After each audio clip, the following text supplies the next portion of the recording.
old gym in this little place called Cartersville. And I got hired with a dance company that was based in Connecticut, but basically New York. And I started touring internationally with this company. And I did so for about 4 years. And then I decided it was time to get off the road. I was actually in my early 30s by then, and just decided to make New York my home, and it has been for a while now. So, for people like me, frankly, who don't know a lot about dance, when you say dance, do you mean ballet? I am trained in ballet, but this is it's more physical theater. The company is called Pilates. It was founded in the 70s. Basically, these scientists from Dartmouth made this dance technique up called weight sharing. It's very athletic. It's mostly a men's company, actually, traditionally 4 men, 2 women. In my particular company, we created shadow work. So it's physical theater, but it's very physical. So a lot of acrobatics, a lot of rolling around, a lot of partnering. And it's actually quite similar to the way I teach to lift weights. It's about sharing the load and working with the weight. It's a pretty cool company, definitely worth checking out. So more contemporary. More physical theater. And during this period of your life, how much of your ability to do the things you were doing were just based on natural ability, obviously you're naturally pretty gifted, versus being quite astute and dialed into the science of what was going on? I remember certainly in my late 20s and early 30s was when my immortality started to vanish. I trained so hard growing up, like I couldn't hurt myself. I just couldn't be hurt. 10 seconds. And 20s, no matter how dumb you were. By the time you're in your late 20s and your early 30s, like if you're not doing things correctly, it catches up. And I can only imagine with the stress in which you were doing, Last round, even all of your gifts couldn't protect you. So what was the balance of just raw athletic talent versus very specific, well thought out steps? It's interesting because with dance, it's very in the moment. And that company in particular is an improv-based company. Wait. You mean you guys are improving when you're doing shows? No, not when we're doing shows, but when you're making work, it's all based on improvisation. So it's a lot of intuition. It's a lot of, there's definitely like a training time where you're learning how to work with each other and basically not fight with each other when the move can happen. But a lot of the coolest stuff we came up with was all based on improv. Wow. Yeah. Halfway there. So you're dancing how many hours a day? So we created a work from the ground up that's actually still touring. So we were in the studio initially for 8 months, 8 hours a day. And then once we started touring, I actually found touring much harder because you were on an international flight once a week and living in hotels and living on red wine and chocolate, doing a show every night, 8 shows a week. So it was just a different stress, it's a different challenge to your system. So I actually found touring much harder. So I would wake up and I would, where am I? I had no idea. And that's kind of what got me out of it. It was like, kind of waking up and knowing where I am. So explain to me what well done. Oh, I have 2 hands up. Left that and started in New York. Were you totally lean, emaciated, and wasted because you could barely keep weight on given how much you were running around? Or was that an environment where you actually had to work to keep your weight down because of the strength to mass ratio that was needed to do the acrobatics? Definitely had to keep my weight down, but I actually wasn't so fixated on it because of, number one, I was younger and just traveling all the time and dancing all the time. You really didn't have to worry about it too much. I had less mass.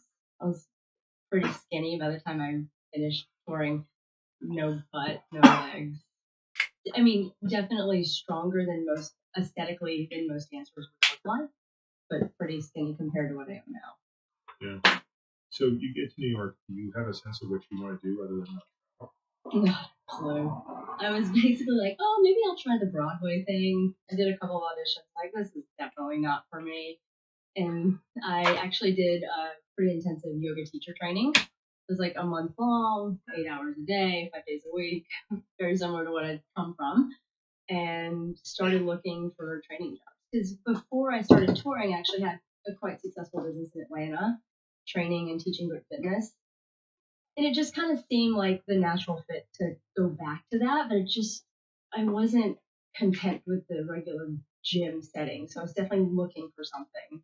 So I started teaching. Once I finished the teacher training, I was teaching 25 classes a week. I was training a gajillion people a day, working 7 days a week, just trying to make it in New York. Yeah, you're like a James Brown, like the hardest working woman in show business. Yeah. It's crazy. I love it. Number one, the hustle's real in New York. You have to live that for a while, and it's kind of hard to get out of that a bit. Like, it's a habit. We're working. Yes, I know. This week has been tricky. I think I've had more downtime this week than I've ever had in my life. Good. So you were basically, are you sort of freelancing, for lack of a better word, at that point, or you sort of wed to one gym that you're working out of? I was wed to one gym, and then I was teaching group fitness there, and then I was teaching group fitness at a couple of other studios. It's kind of the Group X way in New York, like you work on. That kind of came to a halt. I got involved with a rowing studio that was just opening. It's called City Row. So I knew nothing about rowing, but it was right across the street from my gym. And all I could think was, yes, I can stop running around like a crazy person and just walk across the street to teach class. So that was pretty much the end of my running around. So it was that gym and then City Row, and that was it for a long time.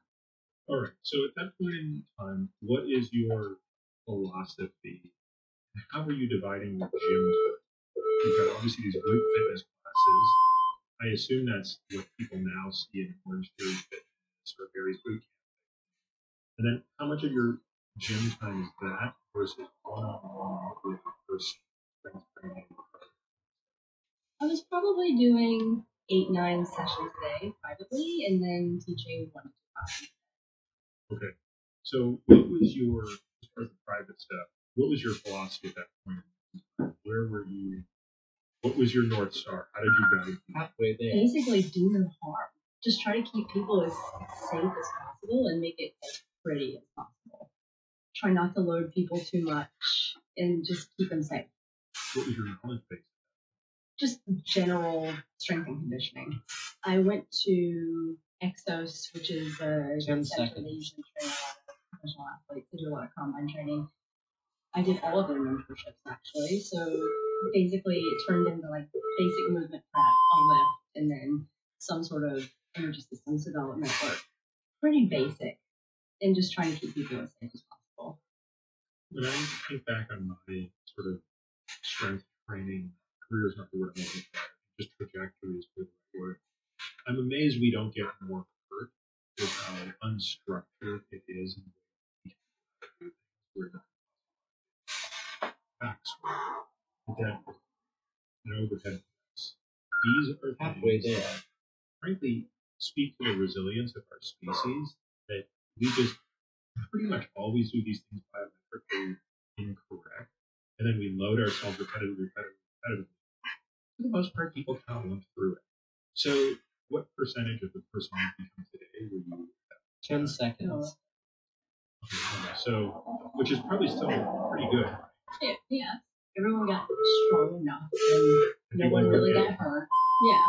So, what was sort of the first thing that began, or at least put you on the path to where you are now? Yeah, and sort of built you up maybe in a way that you're comfortable with, but having this sort of completely integrated systems approach to, wow, there are all of these different philosophies that we've got to start to integrate into how we get people to move and then how we load them. Right. I think when I first started training, I remember thinking, I didn't understand why people couldn't do what I didn't understand why certain things were hard. Or, Can you give me an example? like, why can't someone squat? What is limiting them from being able to squat? Because you've never been able to squat perfectly.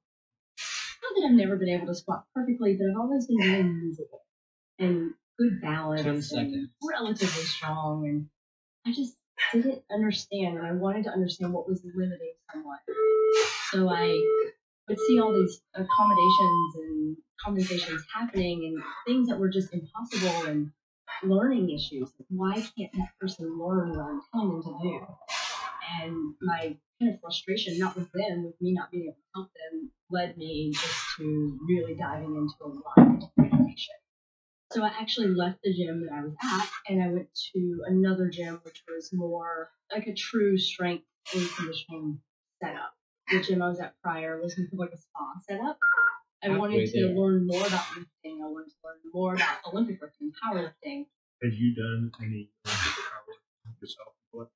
I had a mentor that I worked with at my first gym who was really into powerlifting, and he taught me a lot of the basic lifts, and I was just kind of naturally good at some of them, but I wanted to learn more. So I started working at a gym downtown. Anything that has to happen, yeah. I agree. There's this place here called Swim in San Diego. Yeah. Freaking yeah. That's That's awesome. It was a really good place for me at the time. I learned a lot from those guys. They were very smart, very attuned to strength and conditioning. Some pretty talented individuals in the others. They were strong dudes and women actually. So it was good for me to be there, but I also wanted to be kind of on the physical therapy side of things. So I started working 1 day a week in a clinic, and that's how I was introduced to functional range conditioning. So went to the cert. It was just wow. It opened up so many doors for me of why some things could be challenging.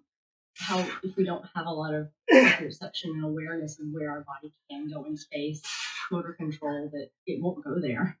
Actually, so that was kind of my first situation with really diving into continuing education past just a regular strength and conditioning. Well, I definitely want to come back to FRC. Your last comment about squatting is an interesting. I started squatting when I was about 13. I told you the story, and I just kind of got into the over, and they seemed when you're 13. They took me into a room, just powerlifting, and I think when you start somebody that young, and monsters who are squatting 600, 700 pounds, you grow and you do that thing. But I remember always being amazed and feeling amazing to you, which is I would try to teach somebody to squat. I actually had no idea. In other words, I could teach somebody who had the natural ability, which means they didn't use my first place. But anybody who didn't have either the ankle flexibility, the hip flexibility, the balance, the stability, all these things we couldn't do. 10 seconds. When I met Michael, it was a little bit Michael Strong's. He did something that was like the biggest well done ever, which is he said, have you ever met a person who on their back can't do a perfect squat? And I was like, that's so much easier. If you lay anybody on their back, you can put them into a perfect squat position. So why is it that everybody laying on their back can be in a perfect squat? Hip flexion, reflection, below, everything is perfect. But under the load of their own body, very few people can do that. And you start to realize that's the stability. If you can't even stabilize the weight of your own body, there's no way you're going to be able to load yourself. So for me, that was this moment.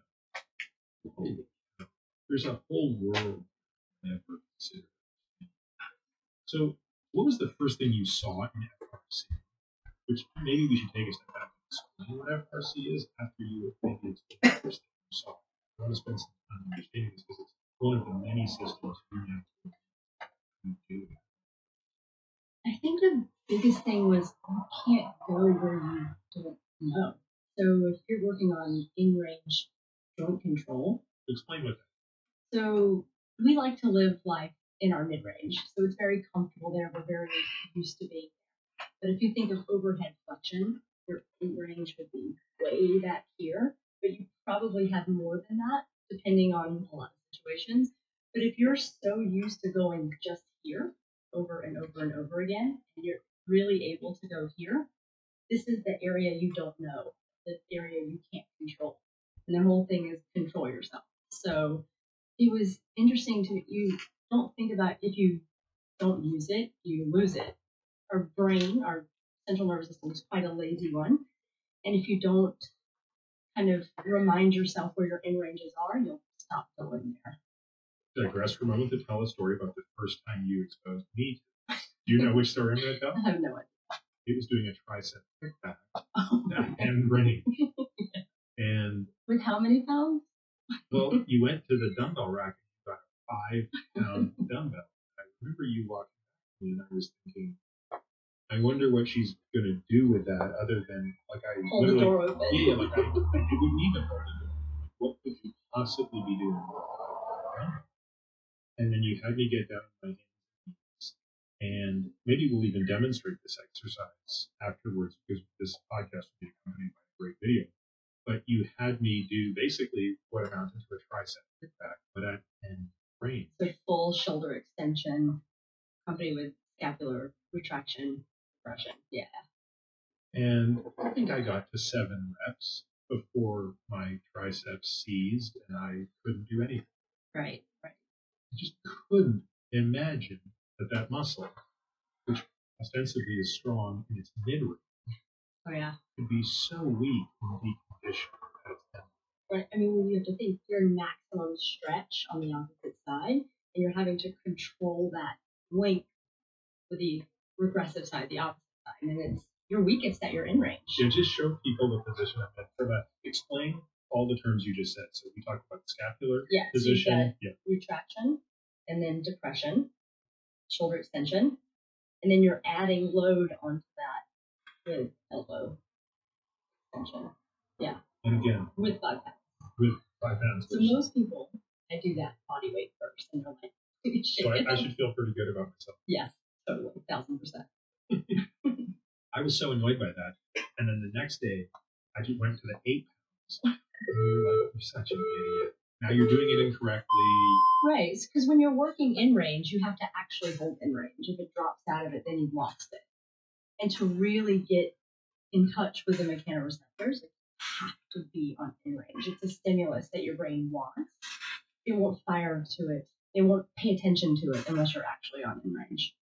So one of the things that you started talking about the first day we ever met was you were very attuned to scapular mobility, which resonated with me halfway there because I have very, as you like to put it, gooey.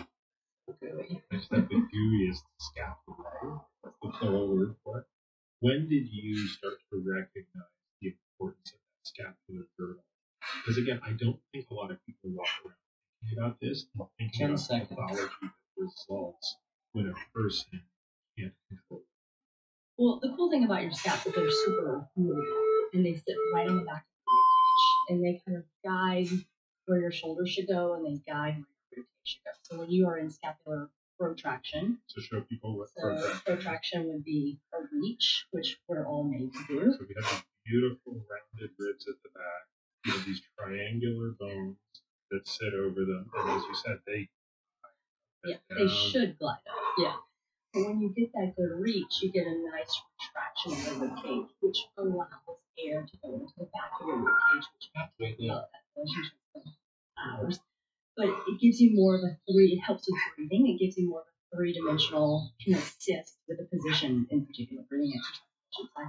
But it assists that 3-dimensional breath, which is so incredibly important for stability. It also kind of guides where your shoulders should go, extension, traction, all of it, because your scaps move accordingly. So what muscles play a role in that? People have the inability to control, because one of the first things that you start having people like me and others do are cards, for instance, just as a way to start having people understand. Cards to kind of teach you where your scaps are. Step 1 is to know where they are, and then you can kind of figure out what you can do with them. But a lot of people don't even realize because they can get stuck, for a lack of better words, on the back of your rib cage, and if you don't use it, you lose it. So you can kind of lose a sense of awareness of how they can move, or even if they can move. I don't think I ever thought of that. I mean, I'm someone who had, I think, above average kinesthetic awareness. Always played a sport that involved my upper body. So 10 seconds. Either boxing or swimming, something where you think I'd be attuned to that. No chance. Never gave it a thought. It can be a couple of things. It can be a stress response to hold them in retraction. So they're kind of loaded, retraction, elevation. If you don't have great load tolerance in your hands and wrists, these guys will always try to help you out, and that kind of becomes your new normal. And it can impact breath, it can impact gait, it can impact shoulder mobility, all of it. Cars, number one, I want them to know where their in ranges are and what their steps can actually do with minimal accommodation from head, ribs, spine. Can you show people a scapular car? CARS stands for controlled articular rotations. That is a movement that you learn in functional range conditioning. So basically, you're trying to make the biggest circle 10 you seconds. can with minimal accommodation. So head trying to stay as still as possible, ribs not going along for the ride, spine not going along for the ride. And also for me, it's maintaining breath. If you're having to hold your breath or hyperventilate to do a scat car, you got some things to work on. Yeah, when we started them, we were doing it in squares because the coordination for me was so low. Circles are hard because you'll see sometimes when people don't have the ability to control it, they'll go circle, jump, circle, jump. They'll kind of skip over this, I call it a neurological hiccup. They skip over a range that they're not used to being in. Halfway there. So I like to start in squares first because they're easy to visualize and they're very easy. Step one, step two. And then you're trying to get that circle to move consistent. So it's elevation, protraction, Depression, 10 seconds. retraction. And you want to change one thing at a time. Nice and smooth, coordinated. And when that gets easy, you can do it in low, which last round. Yeah, so then you make it more closed chain. And closed chain meaning your hands aren't free anymore. They're closed. Yeah, so for people to understand, open chain is the hands or the feet are air. Closed chain is on the ground or on the wall. I try to get people to close chain as quickly as possible, so I'll put them on the wall to be less load because I want their fingers and their hands to be experiencing load because Halfway they there. should all the time. But it's tricky when you start adding load or adding speed, your strategies show up. Elbows start bending, spine start moving, head start moving. So now you're getting pretty deep into the FRC world. And what are some of the other things you're bringing back into the gym 10 seconds. from FRC? Actually, before we do that, give folks a bit of a background on FRC and its use application. I think that's the one that was formed by the Canadian chiropractor. Our friend Christina, he's a chiropractor. They have a whole system, functional range system. So they have a manual therapy part of it, and then kind of more of the strength application of it. The biggest thing